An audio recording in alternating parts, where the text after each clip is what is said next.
But let's go ahead and peel the layer back on some pit crew statistics with some pit bosses of the week.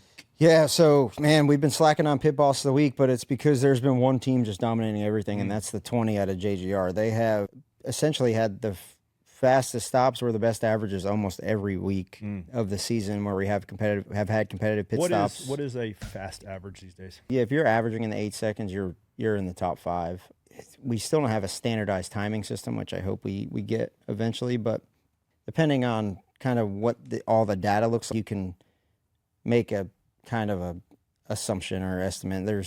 Every team uses something different, and then data is different. Sometimes the data is wrong, but the 20 is hands down the best team. Do you have that roster? Who are those guys? Darrell, Michael Hicks, who's been in the sport forever. Yep.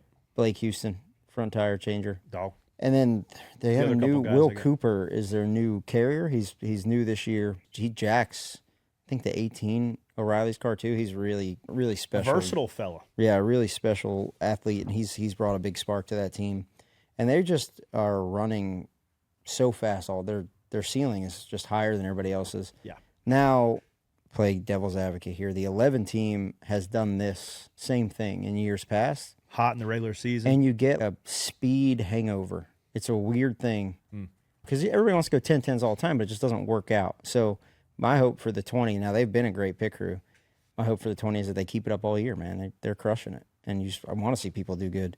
But how is that coaching staff and that company learn from what the 11 car has done in the regular season and early to keep this momentum rolling all season and not let it fade out? When we look at just pit crews alone, a team that's sneaky close to them but doesn't throw up the hot numbers all the time is a 9 team. They got to win last week. Great day. Great call by Alan Gustafson. Good pit stops all day at Martinsville. A lot of veterans on that car. So they're right there. They're just behind the 20. They don't quite have the pace the 20 has every stop, but the 9 car is crushing it as well. That seems to be just the general theme of the 9 team, just like smooth and steady.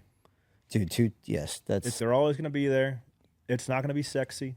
It's not going to be ripping the top, driving by guys. It's just going to be always there. You look in the mirror, the 9's there. All veteran guys that have won races and championships. Dude, I'm telling you, Alan's playing chess and other people are playing checkers a lot of times. He always has been.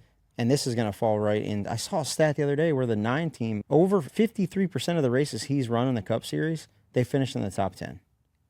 Bar none the highest. That's crazy. That is crazy talk. Yeah, that's crazy. It's so hard to run in the top 10 53% of the time, more than half of your races. But because nobody's going to pop champagne bottles to run 8th, right? But now the sport's swung kind of back to that type of consistency. That's where people wanted to see. When you run 8th or 7th and Kyle Larson's up there winning the race, you're not going to get You only flowers. cared about the winners before. Right. That's right. And look, Tyler Reddick's done a great job. His pit crew has been okay. Looking at it, they're about 20th on the season. But they've also had to just pit. They've had some hiccups here and there.